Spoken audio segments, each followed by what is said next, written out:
You have done payroll for the same mid-sized trucking company off the interstate for 6 years. Somewhere in that time, without ever meaning to, your accounts quietly crossed $2 million. Nobody at work knows that. Not your manager, not the man in the next cubicle, not anyone you have ever shared a lunch table with. Your life has not changed shape to fit the number. Same apartment, same routine, same badge scan at 8:58. The scanner beeps a little softer for you than it does for other people. You have never mentioned this to anyone because there is no normal sentence that contains it. The parking garage is where the gap gets loud. You know the sound of Dean Archer's engine before you see the car. A 2026 Audi, glacier white, the trim level he mentioned once, unprompted in the break room. Spot 4, closest to the elevator, like it is reserved for him. It is not reserved for him. It is simply understood. You park 4 rows back, in the shade nobody fights you for, next to a concrete pillar with a scrape at bumper height that matches the one on your bumper.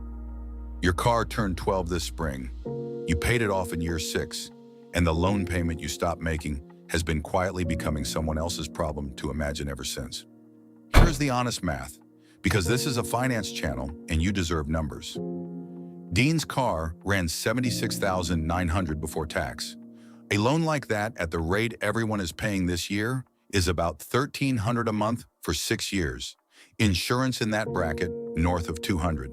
Premium gas because that engine does not negotiate. Meanwhile, the world prices him accordingly.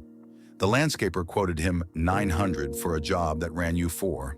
Same square footage, same street practically. Looking wealthy is not a purchase, it is a subscription. Your own all-in monthly cost of being invisible came to $0, which should have been your first warning. Nothing is free.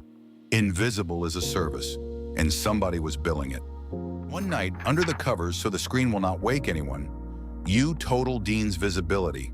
Loan, insurance, premium gas, the difference in every quote he will ever receive. It comes to $1,890 a month. You rerun it with a better interest rate, same number. You rerun it assuming he bought the smaller engine, same number. You put the phone down and stare at the ceiling because you do payroll for a living, and you know what it means when different inputs keep producing the same figure. It means the figure is not an output, it is a rate. Somewhere being seen has a price sheet, and everyone you have ever envied is current on their payments. The restructuring email lands at 8:14 on a Wednesday, 15% of headcount. You read it standing in the kitchen, coffee going cold, and your first move is the app.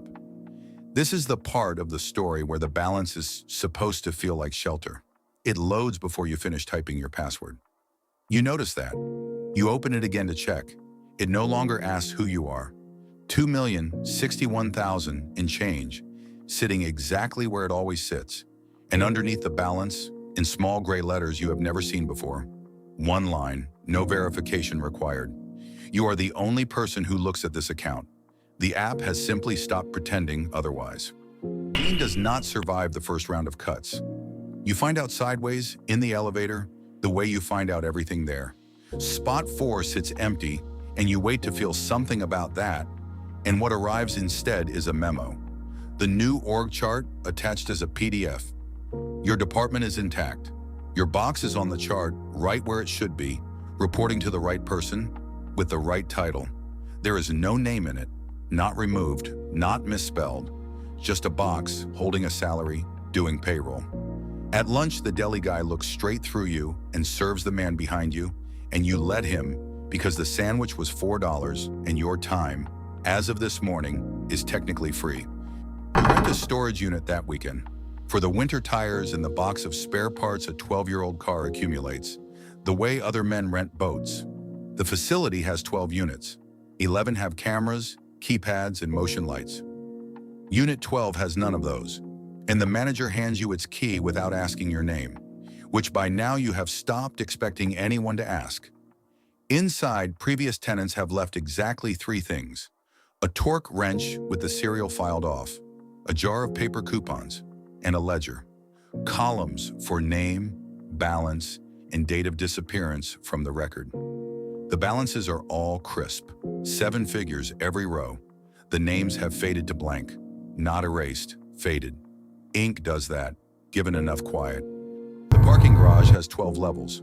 You have never had a reason to go below B2. The Monday after the layoffs, following a noise that is not quite an engine, you drive down to B4, and there it is.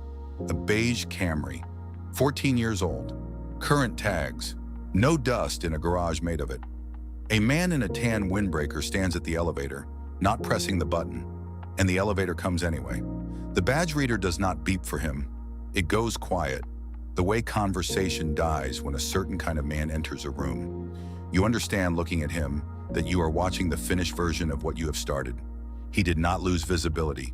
He retired it in 1974 and told no one. On his way past, he hands you one paper coupon, 90 cents off something that no longer exists, and says one word: coupons. That night, an envelope is waiting in your mailbox from an organization you have never heard of, printed on paper you cannot buy. The Quiet Wealth Association regrets nothing. Enclosed, a retention chart. 90% of silent millionaires remain silent. Rising, rounded down, a margin note explains, for honesty. Remain is not defined anywhere in the document. The 10% who stop being silent are listed with a final line item each. Not a forwarding address, but a last recorded sighting, which is a strange thing for a financial organization to keep unless the organization considers a person a disclosure. There is a membership fee. It has been waived. It was always going to be waived. You have been paying it since year 6 in a currency the chart does not name. Your sister calls on a Wednesday, half apologizing before she says what she needs. Transmission, $1,900. There was a time this call required math. Now you just say yes and transfer it before she has finished the sentence. And she thanks you 3 times, and here is the detail you will not let yourself think about until later. She never says your name, not once in a 4-minute call. Neither did the mechanic, neither did Dean. Ever you realize running 6 years of break room back through your head. Nobody knows about the money. You have been saying that sentence with pride for years, and tonight, for the first time, you hear which word in it is doing the work. It was never knows. Statements still come on paper, which is how you know the account is real money. The mailman reads them at the box, openly, the way he reads everything at his hour, and files this one without looking at the address because the address has changed. It no longer carries your name. It says occupant, and then in parentheses, rising. Inside, the same balance as always, and a footnote in small print. This account confirms nightly at 11:04. You check what confirmation means. It means the bank certifies every night to someone that the account is fully funded and the holder is present. You think about the badge photo, 12 years old. You think about the version of you nobody has to see, and you understand finally that nobody has to see it, and so increasingly, nothing does. Rendering costs money. Yours is being saved. Here is your stealth wealth advice, and it is free, which you now know how to price. You could buy it all back. Walk into the dealership, pay sticker for something glacier white, and be quoted $900 by every landscaper in the county by Friday. Visibility is a subscription, and they will restart it the moment you swipe. The genre would tell you to stay hidden and let the number compound. The genre is why the garage has a B4. So instead, you drive the 12-year-old car to work, and you take spot 4, closest to the elevator, and nobody stops you, and nobody notices, and you sit there a moment with the engine ticking, understanding at last what these stories are for. We tell them in second person so that they happen to you. Lock the car if you want. Nothing here can be stolen. It can only be overlooked.